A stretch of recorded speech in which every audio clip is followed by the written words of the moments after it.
Good morning, everyone. Welcome to Conference Connections. My name is John Turner, and I work at the Nebraska Investment Finance Authority. We've had some great success with these webinars, and we're happy that you guys have all joined on. The concept of Conference Connections is, as most of you know, we have a conference every year. And this year in March, we had to cancel that due to the pandemic. And we had many amazing sessions planned. And so we decided to bring those sessions to everyone. And all of those sessions so far are saved. You can go to our website at NIFA.org, or you can go to our YouTube channel, NIFA Housing. Before we get started, I wanted to introduce, we have Robin Ambrose, also from NIFA. Good morning, everyone. And she will be helping with controls. We also have some NIFA staff in the background. So we're going to have our presentation today, and at the end of the presentation, we'll have time for questions. If you think of a question, you can type it into the question box, and we will make sure that we get that question asked to our panelists. And if you want to ask a question at the end, you can click the button to raise your hand.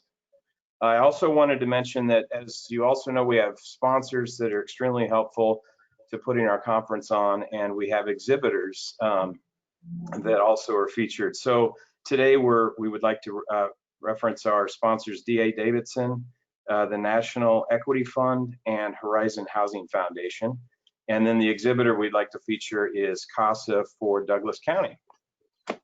So I think we could get started with our presentation. Our moderator today is Michelle Grimes from the Nebraska Department of Economic Development, and I'm going to let her introduce the panelists as they come up. Thank you. Go ahead, Michelle. Good morning.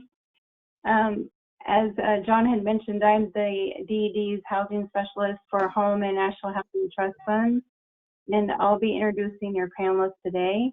Our first one up is Tara Kisera with CareCorp. She's the Chief Executive Officer, and she has over 20 years experience in leadership and management in both private and nonprofit sectors.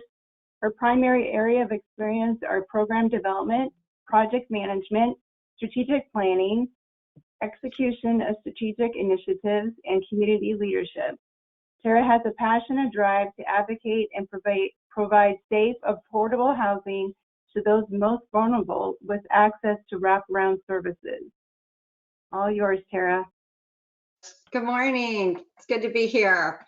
So I just wanted to take a few minutes and explain our agency's journey in receiving a grant through the DED. So we had been hearing, our agency had been hearing at different meetings within the balance of state and other meetings about this funding source through the DED, where you could write this grant and then you would be able to have the ability to offer low-income housing for families in your community. So I think it was in early August, my agency needed to hire a new director of development public relations. So we hired Julie Slicer. I think she's listening today, in mid-August. And I said, well, there's this DED grant and I'm not sure really how to go about doing this, but it's due in 10 days. So we have to write this grant. And we really started digging into the grant. And at first it was a bit intimidating because we didn't know a lot about city ordinances and different building codes and things. And so we kind of let that first round or that first opportunity pass so that we would have a little bit more time to educate ourselves on different codes and ordinances. Reached out to the DED and asked tons and tons of questions, and they were so great to work with. So then in, I believe it was mid-October, Julie and I are trying to write this grant again, and it was pretty intimidating and a little bit scary. And so we really put our brains together and said, we need to contact somebody who this is their wheelhouse and this is what they do. So we contacted our good friend Gary Clark over at the Greater Fremont Development Council and sat down with him and told him, this is why we want to build affordable housing in our community.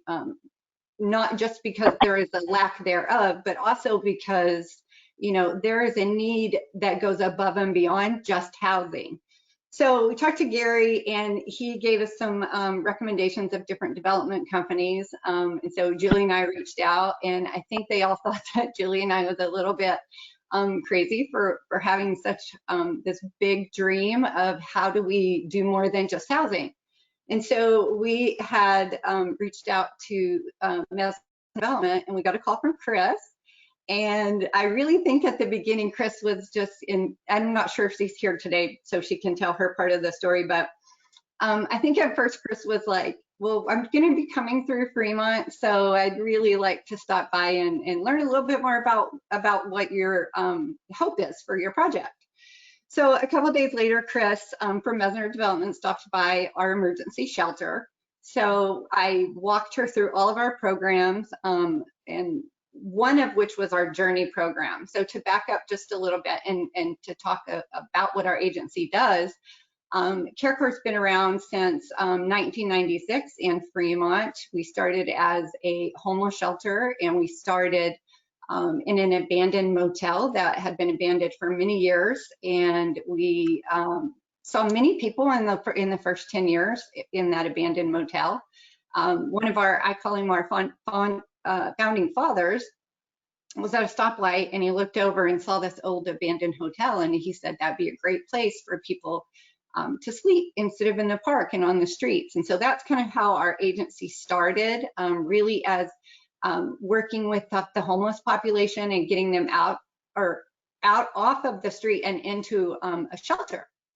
10 years after that, we had a capital campaign and built our new location for our shelter, which is a 60-bed emergency shelter. We're pretty unique to our region, as we have our homeless shelter has a wing for single males, and then a wing for single females, and then individuals or families with kiddos. So a lot of shelters in the state of Nebraska and across other states, they have a separate shelter for dad. So mom and kiddos can go in one shelter and dad has to go to another shelter. So we're fortunate that our shelter can keep that family unit together.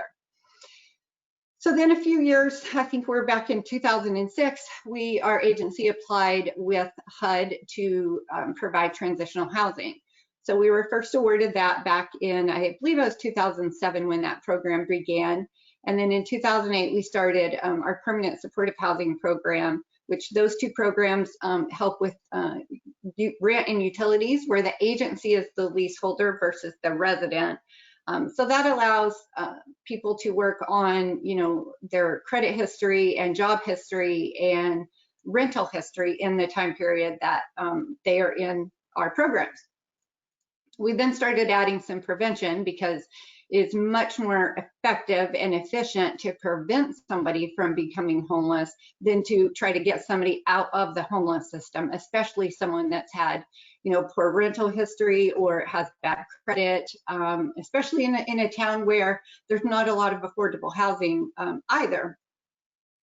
So when we built our new shelter, we built an on-site apartment. So really what that apartment was intended for was to have a person there at the unit, the shelter, that could work for us full time. So they had employment history, they had rental history, because they also would rent from us, and we would work with that individual during their time in the Journey program on different life skills. So budgeting, parenting, how to be a good renter, all of those types of things that go along with needing a roof over your head. So when Chris came to visit, I showed her the on-site apartment, excuse me, and I said, you know, it would be so awesome if we were able to build these housing units and have these wraparound services to go with it, you know, more of a holistic approach to housing instead of just here is a roof. Which is very important to have a roof over your head, but if you don't have the skills and the connections to resources to go with that, it doesn't take long before people find themselves in a homeless situation again. So I really talked to Chris, excuse me, about one of our biggest challenges that we face as we work with people in poverty is the cliff effect. And for those who are not familiar with what the cliff effect is, it is when there is a sudden loss of benefits, public benefits, due to a small increase in employment income. So I think I told Chris about the story about Jane. So Jane is a lady, she's a real person. She was fleeing domestic violence. So she was referred to us from a local domestic violence partners. And she came in to the shelter. She had her 2 kiddos with her. And within about 2 or 3 weeks, she was able to get a job. And a couple of weeks after that, she saved money. We helped her get an apartment. She was doing awesome.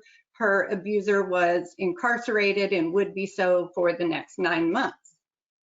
So about 90 days after Jane left the shelter, she called us back and she said, I got a raise. She was so excited that she got a raise. And sadly, our case manager said, well, how much was that raise?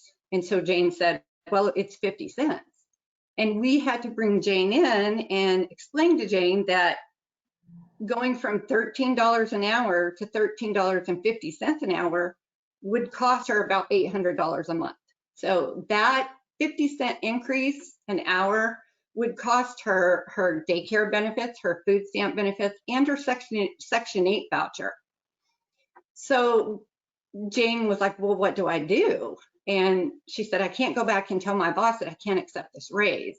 I'm getting trained to go into management. So as a community, Dodge County is really working towards building a bridges out of poverty community.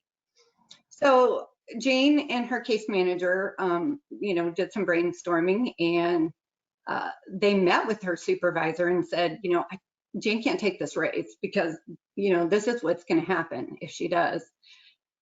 And that supervisor told his supervisor, who was the general manager of a fairly large company, and that general manager said, there's got to be a lot more Janes.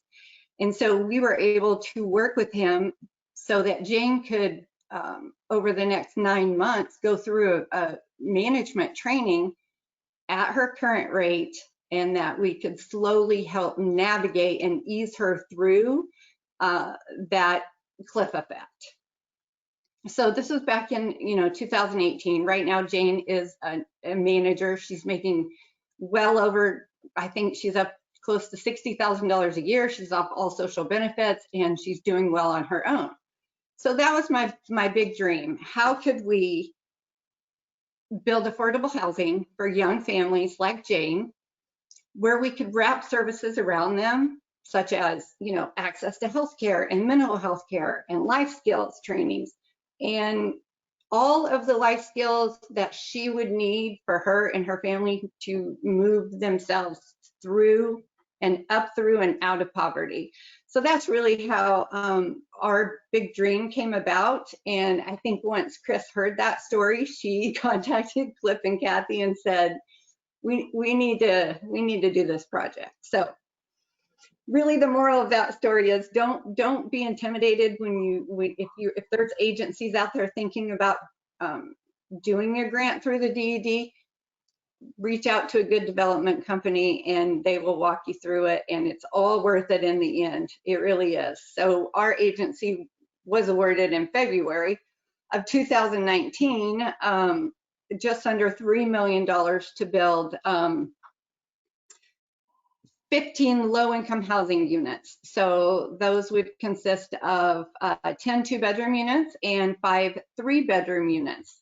So unfortunately, right after February, the flood of March came and really put us kind of back a little bit, because a lot of the properties that we were looking at that time were not in a floodway plain or zone. And then we really struggled after that, because the majority of the properties that were available were in a floodway zone. So it did take us a little bit, but we are now under construction on 4 of our triplexes, and John, if you can allow me to share my screen, I will show what the floor plans of those triplexes look like.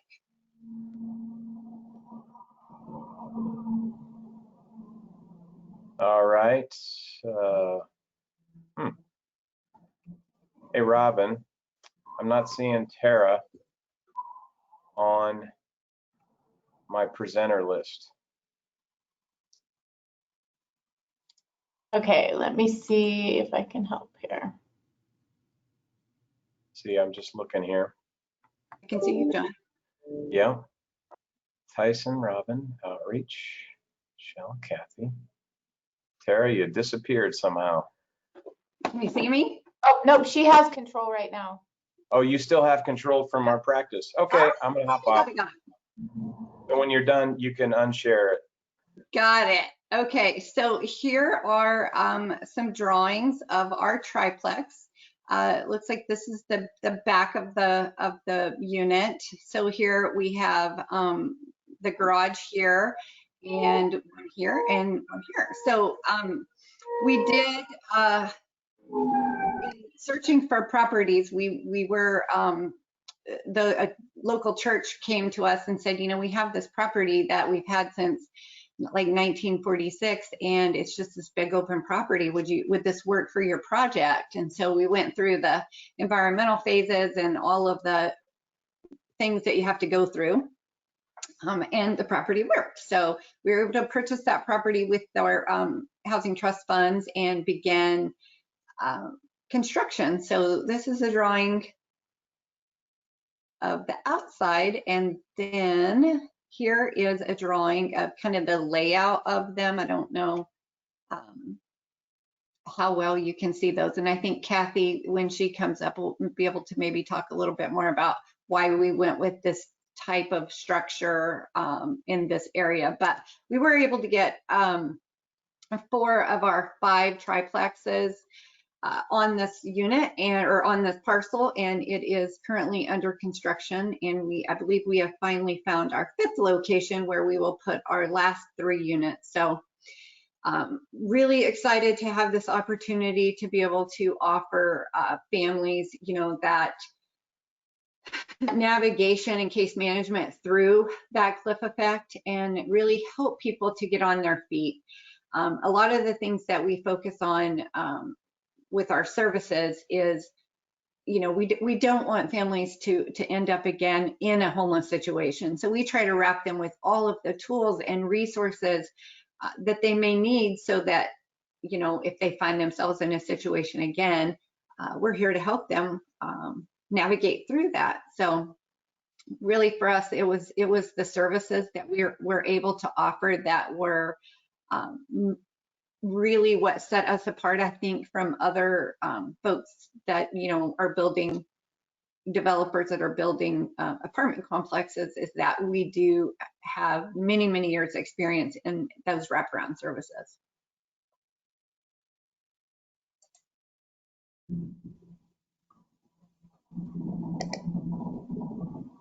Okay, John, is it? Okay, so Kathy. I just was going to make a comment, if I could. I just was going to make a comment about the project for Tara's group. At the time we helped them apply, DED was actually having a little trouble spending all of their National Housing Trust funds, and so we didn't have any leverage to go into this project, and it's probably maybe one of the only times that DED has awarded monies as the sole type of funding for a new housing project. But we just thought, we were so impressed with Tara's organization, the things they have accomplished and the things that they want to accomplish. The housing that they have been using in Fremont is actually rented from other landlords. And we just thought if we could help get them some money to start building their own balance sheet and providing and owning their own housing, in the long run, it'll help build their agency and make it even stronger. And so I'm really thankful to DED for looking at this and being flexible in how they approached this application and awarding it to a really worthy organization and doing something that was a little bit different than what they normally do with the National Housing Trust Funds.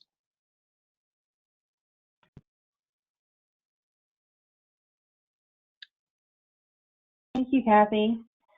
For those that don't know or are aware of where the National Housing Trust Funds, we get them directly through HUD to the state of Nebraska. And the National Housing Trust Fund is to increase and preserve supply of decent, safe, affordable housing for extremely low to very low households, including homeless families. 30% AMI for 30 years. So they're projects that will be around for a long time. And the first funding came in 2016. The state has allocated $3 million, or has been allocated $3 million every year. And we just allocated 3.1, I believe, through the RITEC and the Crane application cycle, and that was 4 projects. So we are spending the money, and we have some more in the pipeline, so we're very proud of this program.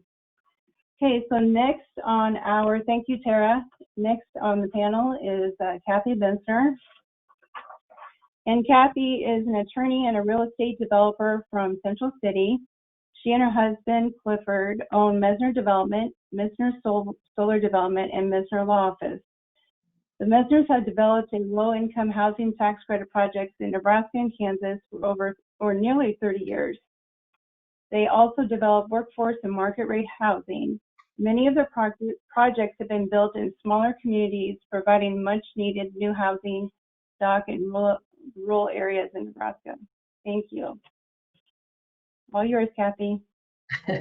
Okay, thank you, Michelle. And I'm here, first of all, I want to tell just a quick story, and then I'll switch over to a PowerPoint that will basically help explain what I'm here to talk to you about.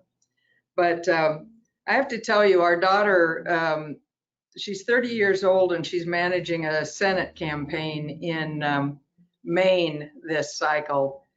And I asked her, you know, what, besides being confined to your apartment for 100 days and trying to manage a $30 million campaign, what do you find that's the toughest thing about your job? And she said, Mom, to be honest with you, it's when I have a staff meeting. I have about 50 campaign staff that I supervise and that I try to keep organized and moving in the right direction. And when we have a Zoom meeting, everybody shuts off their camera and their microphones. So even when we're talking and joking, there's absolutely no response to what's being said. I have no idea whether what I'm saying is sinking in, whether anybody is in agreement or disagreement, because I can't see them and I can't hear them. So as we do this presentation, John, I'd love it if you or Michelle or Tara or Tyson or anybody else would go ahead and click and have your face on the screen. And you know, and I'm going to put up a PowerPoint presentation, but at least I'll be able to hear you. And if you have a comment or I misspeak, I want you to be sure and let me know. So thanks. You bet. I just shared your screen, so you should be able to, there you Okay. go. I'll see if I can figure out how to get into this and then we'll go. So I'm here to talk about the Family Resource Center. Let me see. How do I get? Let me get back to this. Are you seeing my screen or are you seeing your? Yes, we can see FRC housing. Yep. So Okay. you should be able to advance your All right. PowerPoint. I'm seeing your faces now, so I got to move you out of the way a little bit. Okay. Okay. All right. Well, FRC housing is stands for Family Resource Center Housing. It's in Columbus, Nebraska. And the Family Resource Center in Columbus, Nebraska is really a concept that started in the mid 1990s when local nonprofits got together and talked about the advantages of trying to be able to co-locate and so that folks in the community that were needing the help of nonprofits could go basically to one location and meet with a number of different service providers. At the time they first started talking about this, there weren't any funds available. They didn't know what they could use for a facility. They didn't know how big a facility they were going to need, and they didn't know, how the concept itself would work. But in 2000, the Columbus Community Hospital built a new campus in the northwest part of town, and there was no plan for the old building, which was more centrally located. And so at that time, the Family Resource Center idea resurfaced. I'll show you in a minute the building that. Kathy, Yeah. will you just click the orange arrow on your GoToWebinar control and minimize that? There you go. And we can see all of your Okay, slides. great. All right. Okay, great. So I'll show you the building in a minute, but basically what happened was they were able to obtain, with the help of the Columbus Community Foundation, they were able to obtain use of the old Columbus Hospital, and they brought in. They were actually able to recruit 12 to 14 nonprofit organizations, and in order to bring about the Family Resource Center. The Columbus Senior Center moved into the building in 2013, and of course, with that, they were able to lease a lot more space and provide a lot more services. And as that grew, as the community center for the senior center activities grew, then they began to talk about what do we do with the second and third floor of the old hospital, and wouldn't it be great for senior housing? So this is just a list of some of the groups that have occupied the first floor of the old Columbus Hospital as the Columbus Family Resource Center. And they're still operating or actually renting space on first floor. This was the original part of the Columbus Community Hospital built in the 1930s. And this actually is the side of the building where the new FRC housing entrance will be. This is the north side of the building where the senior center enters right through here. John, can you see my arrow on this picture? Yes. Okay. Yeah, so the senior center entrance is right here, and the first floor is still occupied by the senior center. You can see the building itself from this drawing has been built onto several times. This is the old part that I just showed you a picture of. This is the part where the that we're going to remodel on second and third floor. And this area still is owned by the Columbus Hospital, and they operate clinics and home health out of this area of the building. And that's this portion in this picture. So you can see it's quite a sprawling building. It was built in several different phases. This is a rooftop view. So when we were contacted by Don Hymas, the fellow that runs the Family Resource Center in Columbus, you know, I had one of those moments when I thought, oh, that's a great idea, but I don't think I have it in me to take on that project. But Don was very persistent, and we started looking into different options.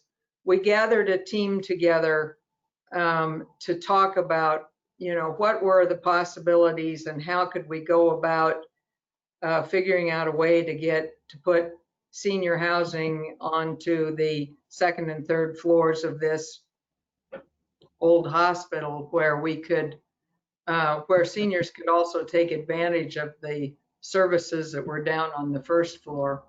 So this was our team that eventually all came together to put this project together. And then we made application through the Crane process in Nebraska. That's a process for accessing federal and state income tax credits through NIFA. It's a collaborative resource process where we bring people together to talk about what we want to do. Instead of just slapping together an application on paper, we actually bring people together to talk about what it is we're trying to do, why it is we need special help, and how we can bring multiple resources together to get those to get the program or the project funded. In this case, we also, when you go through the Crane process, you do have to meet the requirement, a special requirement to get your tax credit project into the Crane process. And in this case, we were doing an adaptive reuse of a non-residential building to create new affordable housing. So we met that criteria, got into it, had lots of information already pulled together because Don Hymas had been working on this project for years. I think he'd gone to see every housing agency there was in the state of Nebraska to see how he could bring this together. And eventually we were successful in obtaining federal and state income tax credits through NIFA, 480,000 of federal credits for 10 years, 480,000 of state credits for 6 years, which we sold for these amounts that are shown on the screen.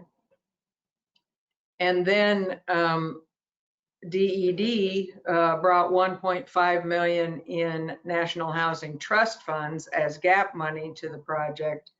And also there's a deferred developer fee in the project. So that's our financing stack, if you will, for this project. And that was all brought together through the collaborative process known as Crane that NIFA operates. Now, one of the things that you need to know is that normally when we do tax credit projects, we do gap financing. For those of you that are unfamiliar with tax credit projects, the tax credits sell for less than $1 per dollar of credit. And so in this case, we sold the federal credits for almost 87 cents on the dollar and the state credits for about 63 cents on the dollar. So that leaves a financing gap, and we normally fill that financing gap with home funds. But in this case, we received 1.5 million in National Housing Trust funds, HTF funds. And so one of the first things we have to do before we can do anything on the project is that we have to get environmental clearance on the project that we're building. And so under the HTF, the thing that you should take from this slide, and there is available a comparison sheet of the two, but I tried to just kind of highlight, we tried to kind of highlight the differences. But the thing that you should take from this slide is this. On the HTF side, you have basically a 6-page checklist plus exhibits. On the home side, you have about 17 pages of explanation plus exhibits when it comes to the environmental review. On the HTF side, there's no publication or public comment period. You do submit all of your documentation, your checklist and all of your documentation to DED for review, but HUD does not actually see the environmental until your project is complete. Now, DED is going to ask you to provide explanations whenever you find a place on the checklist that is where you have an unusual situation. And they may come back to you several times and say, well, you know, why is this going to work even though it doesn't necessarily fit into the criteria that we normally see in the environmental process. But DED is going to work with you and allow you to provide further explanation and work with them directly on the environmental. And that's important. Whereas on the home side, we not only have a lot more work to do, 17 pages of explanation and description, but we have the 15-day public comment period and up to another 15-day HUD objection period for release of funds. So it is a faster process. It is a lesser review. That doesn't mean that when you pick your project or your site that you can ignore obvious environmental problems, but it is important to know that the HTF funds do give you a bit more flexibility and quite a bit less to do with the environmental review process. So when we got our financing put together on this and we've designed the project itself, we actually, on the top 2 floors of the old hospital, we're going to end up with 34 senior apartments. 5 of them are 2-bedroom units and 29 are 1-bedroom units. Now, again, obviously under the tax credit program, all households will be at or below 60% of area median income. Under the CRANE program, NIFA requires that 30% of the units be rented to households at or below 30% AMI. In this case, that's 11 units. If we were just dealing with HTF funds, HTF uses a percentage of the total dollars awarded, a percentage of dollars awarded to total as compared to total eligible basis. And so in this case, the $1.5 million was 28% of the total eligible basis on the property. And that actually worked out to 10 units that HTF would require. But you have to take, when you have multiple funding sources, you have to take the most restrictive. So we're ending up with 11 households or 11 apartments that will be rented to households at 30% area median income. And that's the crane requirement in this case. With HTF, your rents and your income limits are a little bit different. Under tax credit or other HUD programs, you use the HUD 30% limit. With HTF units in Nebraska, you use the HTF rents, which actually can end up being higher than the HTF 30% rents can actually end up being higher than the 30% HUD rents. And the same is true with the income limits. The 30% income limits under HTF typically are higher than the 30% HUD limits. And so that's a little bit of a change also. There's a little bit wider grouping of people that you will be able to rent to. HTF has 30 years of compliance, and it requires an annual audit. So when you do your financing or when you do your pro forma, you have to add the cost for that annual audit and extend that out in your pro forma for 30 years. And under HTF, there's no Davis-Bacon or MWBE requirement. So just so you know, those are a few of the differences when you're using HTF funds as opposed to the home funds that we have used quite often. Just to show you, having gotten through the financing portion of it and the design portion of it and figuring out what we want to do with it, we're not done. One of the things that we first found out was that we were going to have to take down this old 1930s building, which didn't make some people in Columbus very happy, but it was, we had a number of architects and engineers go through it, and it was just cost prohibitive to keep that one. So we got rid of that. And we're starting to rebuild it. Then we worked on demolishing the inside of the second and third floors, which if there is any silver lining in having the COVID virus, it's when you have to go into a building and demolish the second and third floors over the top of operating businesses on the first floor. It's actually nice to have COVID-19 shut down everything so people have to work from home.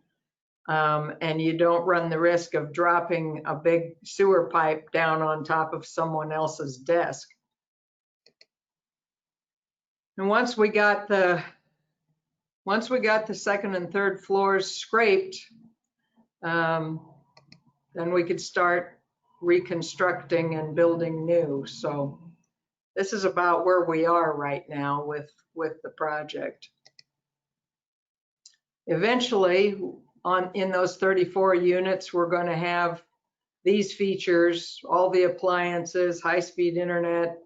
We're going to have a storm shelter in the basement and storage space down there. We're going to have exercise areas. it's going to be a great location for senior housing, because the senior center down on first floor, along with the other nonprofits that are functioning down there, will provide tremendous activities, opportunities for activities and services, and even some volunteer opportunities within the same building. So that part's going to be great. On the south side, we're going to have some new green space and some new parking out there. And the best I can do is just show you how the south side is going to look once we have everything completed.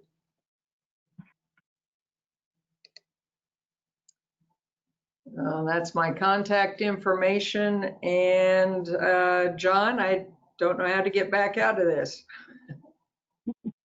Well, I'm going to go ahead and send it over to you, Tyson, while Michelle gives you your introduction. Okay, thank you, Kathy. Columbus is very lucky to have that project underway. Tyson O'Connell joined the principal of Wishcamper Partners in 2011 and manages the company's more complex tax credit rehabilitation projects.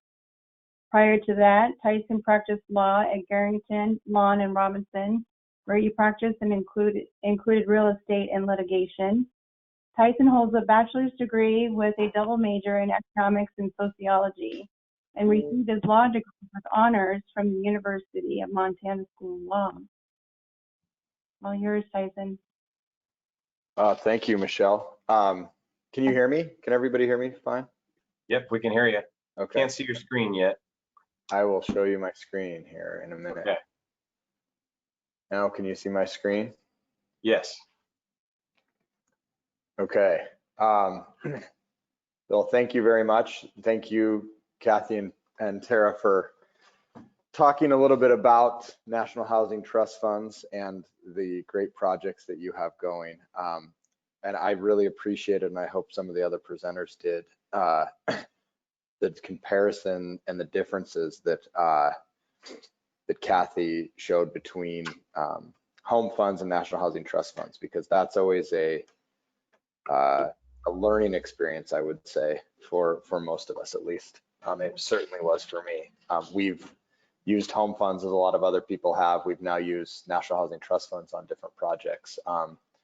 There are differences, and I will also say, before I even start on our project, one of the big differences is we do developments in a number of different states, and the different state agencies that administer the National Housing Trust Funds look at things differently at times. So DED in Nebraska looks at things completely differently than Montana Department of Commerce does in Montana. And for us, it was a big learning experience with DED at the beginning, but it went really smooth, I think, overall. And I'll talk a little bit more about our project. I won't get into the technicalities as much of the differences because Kathy did such a good job of that. So I can't tell exactly what you can see. Do you see my slideshow? Is that what you can see? Right now, can you actually click on slideshow? We're seeing the toolbar. That way that image of yours might, yeah, if you could just go from beginning, then we should be able to see. Let's see. So I had it before. Let's see, yeah. Try clicking on slideshow again and then move your arrow all the way over to from beginning. Yeah, let's see if that does it. There we go. How's that? That worked. Cool. Okay, so we have, for all you presenters, thank you for bearing with us. We have also a couple different handoffs we're going to do here because John's going to help me at the end of this do a video. But our project is called Skyline Apartments, and it's in Norfolk, and it used to be called the Oddfellow Manor. So this was an existing project, a little bit different than the project Kathy discussed earlier, because this was housing and has been housing since 1971, I think.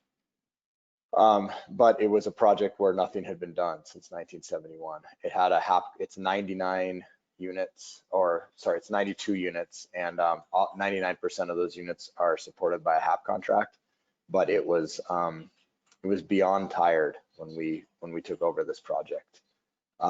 It was also one, I think Kathy said something earlier about potentially not having the appetite when she looked at it. It was one where we do a lot of complex renovations and preservation projects, and this one we knew would be hard, and then it turned out to be way harder than we thought it was going to be. So it was a tough one.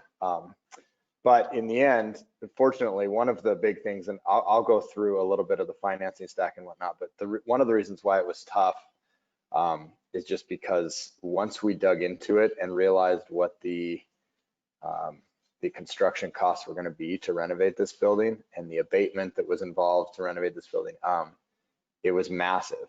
And it also, when we went through the crane process as well, and it was right at the beginning, I think it was the first year that state credits were available, but there was a limitation in the QAP that year that limited the amount of tax credits you could get based on the square footage of the units. When you're redesigning a new building, you can back into the square footage of your units and size your tax credits off it. When you're purchasing an existing building, you can't do that. The units are what they are. They're very small. And I think that's actually been changed now, and I'm glad it's changed. I don't know if the Skyline was a one-off, but what ended up happening is we were limited by that, and so we weren't able to get enough equity from the tax credits to even come close to addressing the needs at the building. So it put us in a position of having to backfill, and we started backfilling, and which all of us do as developers, but we continued backfilling and continued backfilling. And we were lucky because we were one of the first National Housing Trust Fund projects in Nebraska. And those funds were, I don't even know if they were available or they were just being rolled out when we first started the project. So we needed the National Housing Trust Funds. We needed home funds as well. And we were able to use both of those. One of the things, I won't read through the entire slideshow here, but we had 12 different sources of financing in this project, which is beyond anything we've ever done, beyond anything I hope anybody ever has to do. It just, as everybody knows, it just adds a layer of complexity every time you add a source of funding.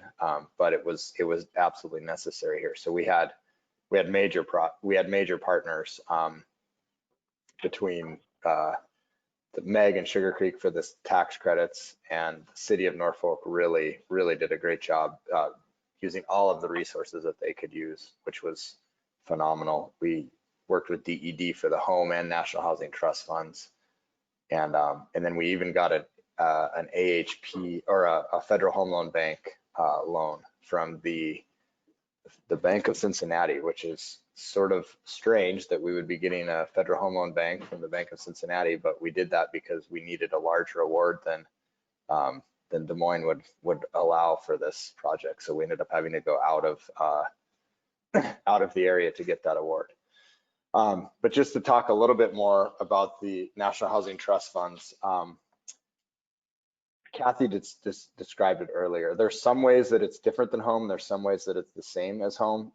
When you first look at it, it is more restrictive than home because you have to have 30% AMI units, but it's more flexible than home in some of the other ways. It also, I think, has a 30-year use agreement versus a 20-year use agreement for home. So that's one of the things that you want to remember when you're putting together an application or thinking about using National Housing Trust Funds.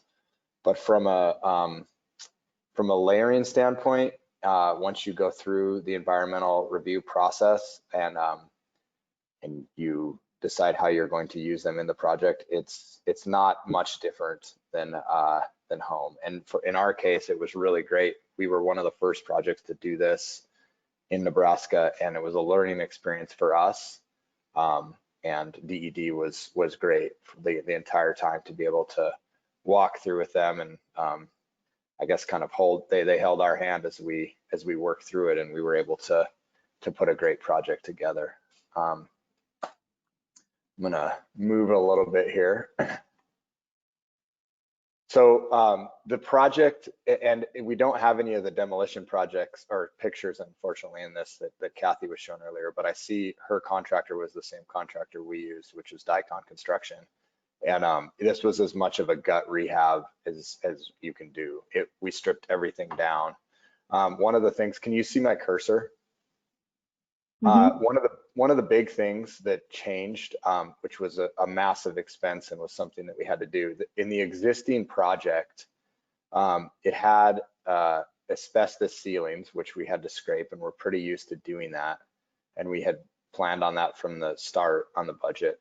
It also had these panels right here, which were all asbestos fiberboard panels. And these window systems, these were like, when they were built in 1970, were just kind of pre-made systems with the windows and the asbestos panel. So there was no framing here.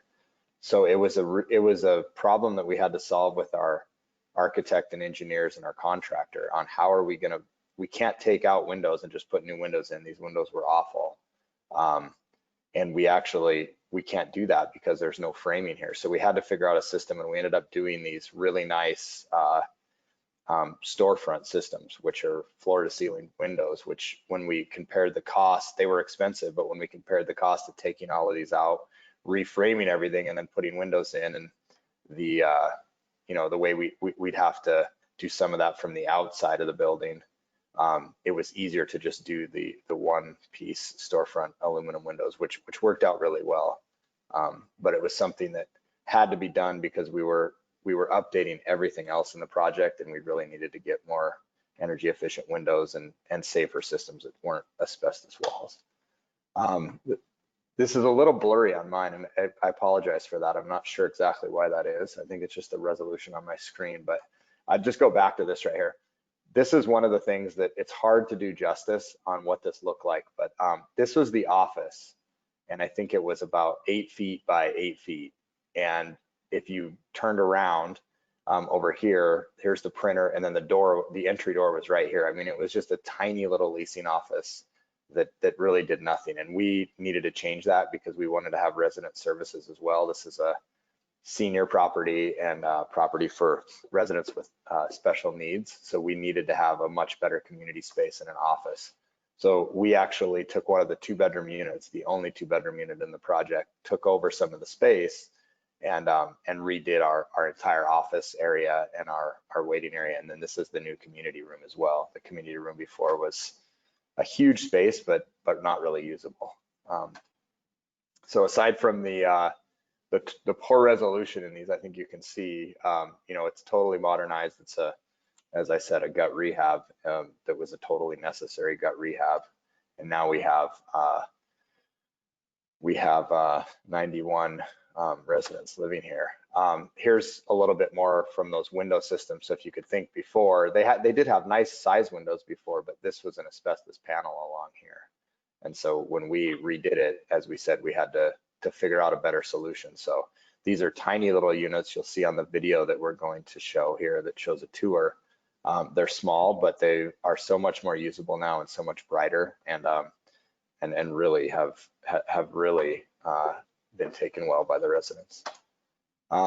So I have this video that we put together at the ribbon cutting that I'm gonna ask John to show. And I think it gives a pretty good summary of all of the different parties that were involved, but it also talks a little bit more about DED's involvement. They made the video, so I'd like to show that. Okay. I need to stop sharing my screen. Is that right, John? I think I just took it from you. There you go. Okay. Okay. Now, can you guys see mine? Yep. Okay. Here we go. This project is formerly known as Oddfellow Manor.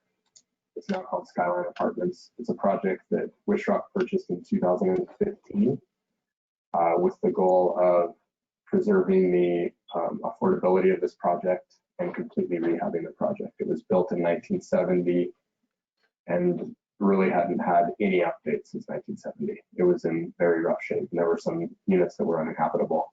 So we really needed to preserve this. This is 92 units. It serves elderly tenants and tenants with special needs. And because it has a housing assistance payment contract, none of those tenants pay more than 30% of their monthly income. I had a heart attack and a stroke like 9 years ago. Yeah, because there wouldn't be nowhere else for me to go. Yeah. Back in June, I had to be hospitalized for lower left leg amputation. So I gave up my apartment that I had. Want to have a place to come to.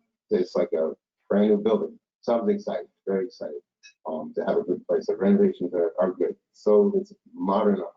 I hope other communities will come to Norfolk and look at this project. I think the Skyline is a great model for what we need all across the state. So much work that goes into these projects. Affordable housing is a great need all over the country, but there's certain places in Nebraska where it's really a great need. This project has more partners, resources, complicated financing structure. Any project with trucks on the back. We have 12 sources of funding partners in this project. It is an honor and a privilege of our agency to be a partner and investor in this project.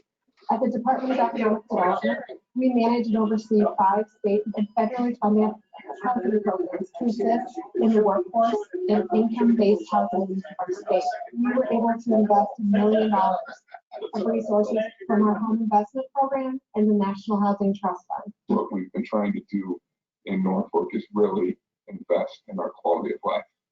And that runs the gamut from affordable housing to creating a sense of rest and a sense of pride. And what I really appreciate about this project is that for people, for people in tough circumstances. It's a big asset in our community. I appreciate this place, kid. You know, I've been through a lot. And it's nice to not have to, I'm 65. It's nice to not really have any other responsibilities but taking care of yourself and your apartment. It's a really good thing for them. They wouldn't have any other options here in Norfolk. So to be able to live in this community and in a really great rehab project, it makes me really proud.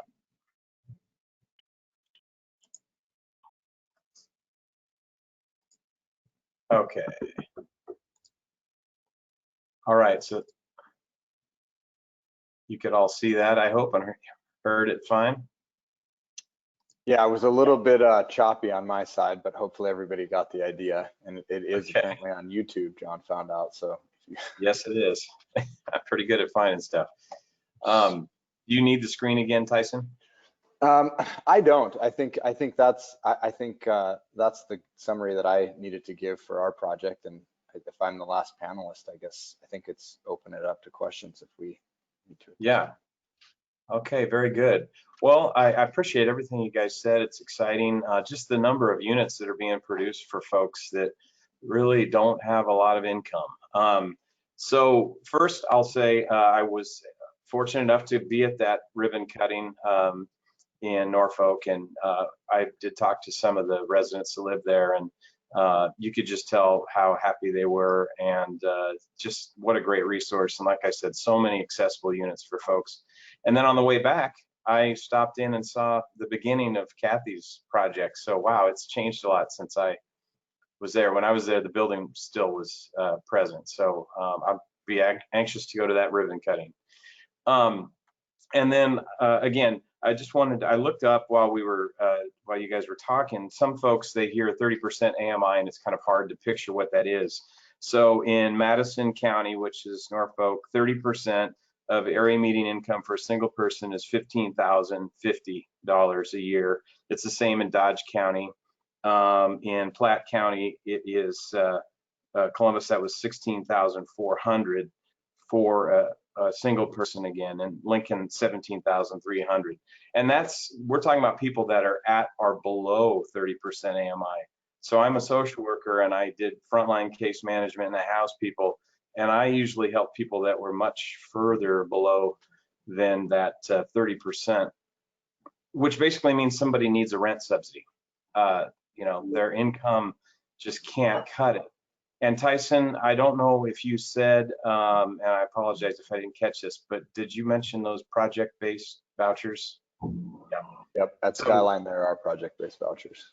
Yeah, which is great resource. Yeah, Kathy? John, I think under units that are just regulated by HTF, the income level is the greater of the HUD 30% level or the poverty level.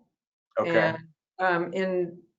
And often in Nebraska, the poverty level is actually higher than the 30%. So Okay. there is a little bit more latitude, but it does raise two questions or raise two considerations. If you're thinking about doing a project with HTF, think about who's going to be owning the project, or who's going to be the HTF recipient. Because if you get HTF money into a project that is intended to serve higher income levels, it's going to be difficult to fill those units. And some developers are, only develop properties where they can actually push the income limits as high, even with income averaging under a tax credit program or something like that. So when we talk about putting HTF money in as a source of funds, we're normally working with a housing nonprofit, for instance, like Terra's, who most of the people they're dealing with are in at that 30% income level or below. So they're never going to have in her program where HTF is financing the whole thing. All of her units are 30% units, and so she's a great. Her organization is a perfect example of an organization that can really use the HTF money as opposed to other monies that allow for higher levels. Also, housing authorities that tend to get the lower income folks can or have access to Section 8 vouchers, for instance, to help their tenants. That's another good source. But here again, there's another stipulation. I don't think HTF money can go directly to a political subdivision, which includes most of the Nebraska housing authorities. And so a housing authority, in order to use the HTF funds, probably needs to have their own nonprofit 501c3 organization in order to use the HTF funds. I believe I'm correct in that. And so you have to be careful in choosing what the clientele is and what the legal structure of the organization is when you're thinking about putting HTF money or asking DED to put HTF money into a project. And I didn't show that on any of my slides, but I did want to mention it. Am I right, Michelle?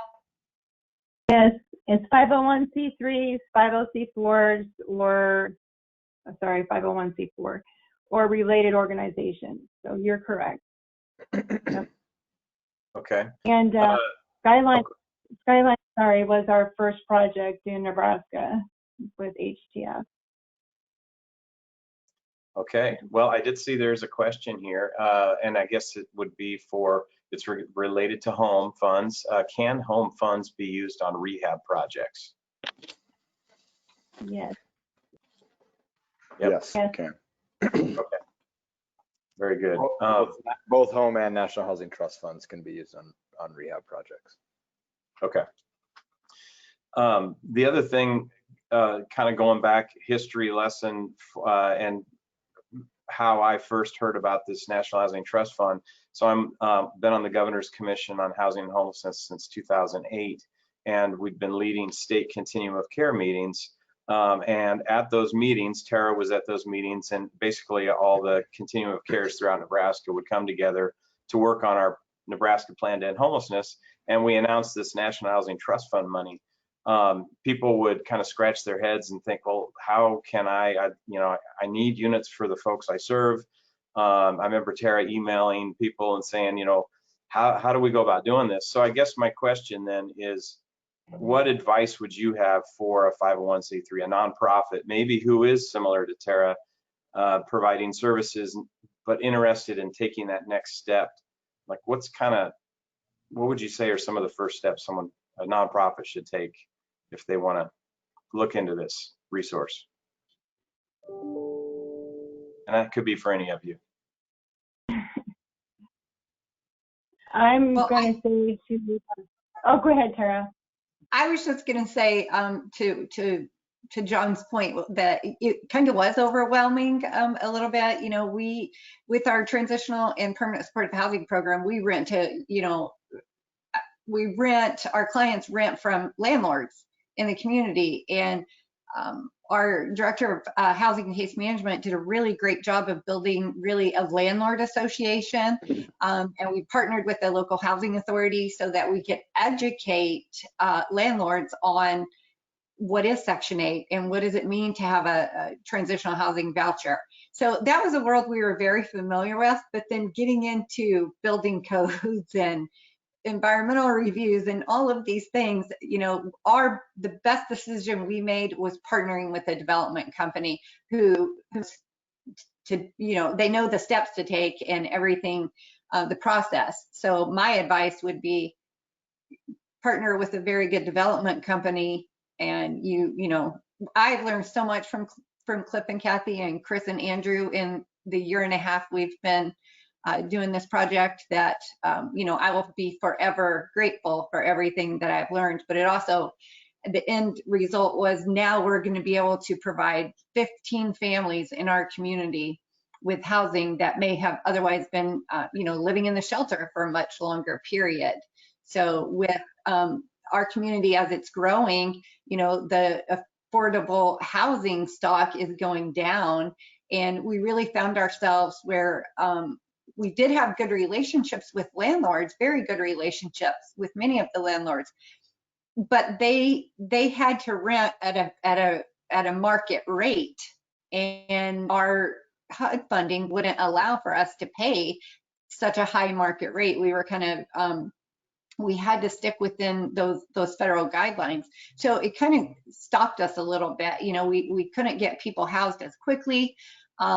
Our average length of stay in the shelter went from about 27 days on average to about 35, 36 days on average, just because there was not enough affordable housing that people could actually get into and afford, or that we could rent on their behalf with our HUD funds, because we couldn't use that funding at that higher level. John, I might add that when we started working with Tara and Julie, the idea was that we were going to find fixer-uppers in the community and rehab individual homes for them, and then to use. And rather early in the process, we found out that even the fixer-uppers in the Fremont market were so terribly overpriced, it didn't make any sense to, we were getting to the point where it was going to cost us way more per unit to buy and rehab than it was to just buy a piece of ground and build new. But that isn't necessarily true in every community. And the Blueprint Committee in the state, has talked about the need for 50,000 new housing units in the state of Nebraska in the very near future. And one of the ways that we need to do that is we need to find the communities where there are good fixer-uppers available and have programs that we can invest in that do that in addition to the new construction, and not every community is like Fremont where a property that ought to be worth about 20,000 is listed for about 200,000. So that's not to say there aren't some problems with acquiring new properties too. Isn't that right, Tara?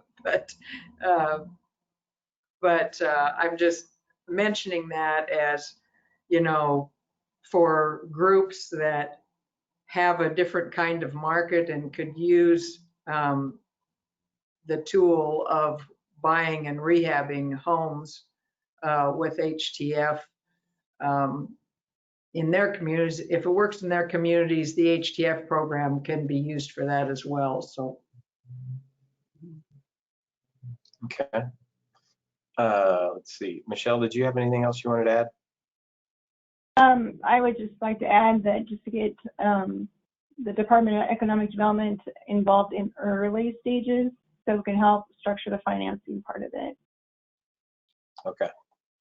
And you're taking a rolling application, aren't you, for HTF, Michelle? Yes, we have open cycle on HTF all year. And then we also partner with the NIFA, Light Tech, and Crane application also. Yep. And everything can be found on opportunities.nebraska.org. .gov. Okay. I just have a bit in there. Yeah. Tyson, have you, with the developments you've done around the country, have you partnered, do you have experience partnering with a service agency, social service agency that maybe provides services to special needs populations? We do. Yeah, we do. On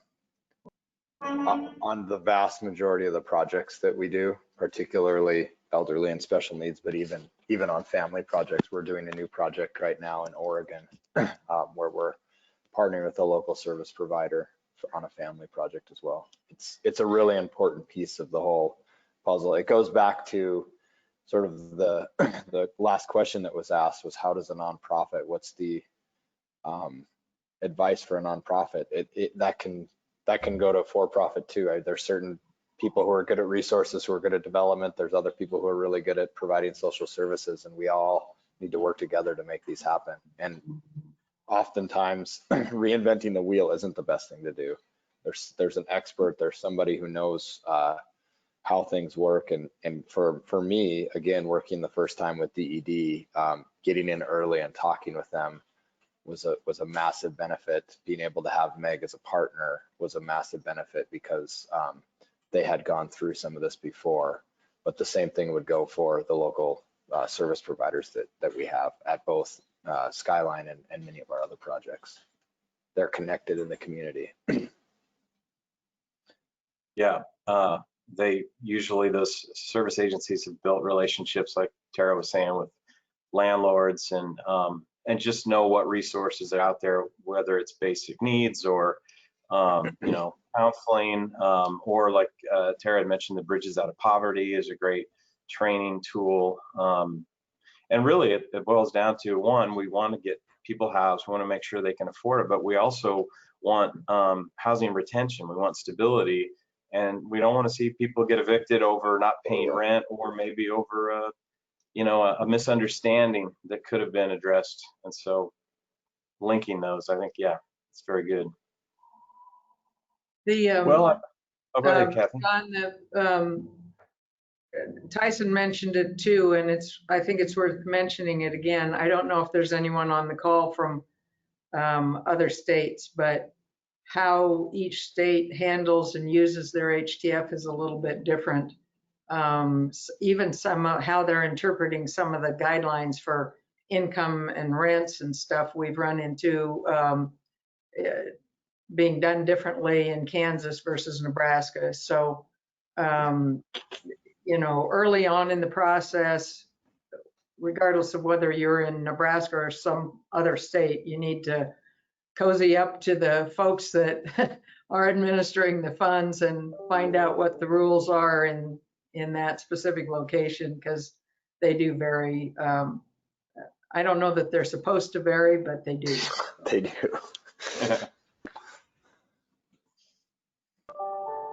Right. I guess I was sharing my screen that whole time. Yeah, well, like I said, it's a great resource, and there is funding available. Like you said, the open cycle, and this, this will come up again at our other continuum of care meetings.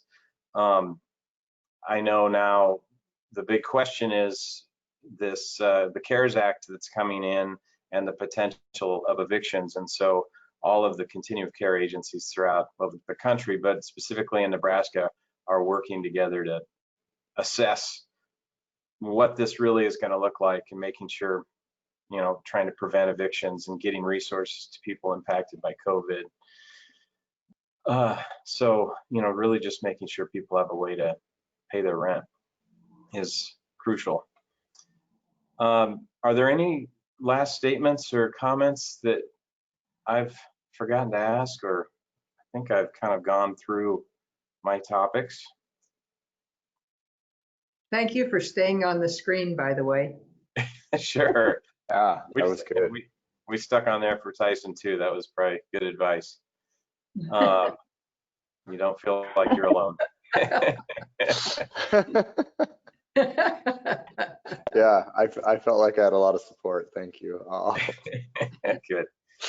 Well, again, this was a session that we had scheduled for our conference, and so thank you for doing this again. I hope it inspires people. We will send out an email that this now is immortalized on YouTube, and anybody can watch it at any time. And if they have questions, we can make sure and connect folks. But thanks again to Kathy Mesner, to Tara Kuchera, Tyson O'Connell, and Michelle Grimes for being part of this. So I think we'll sign off if there's nothing else. Thank you. Okay, thank you. Hello.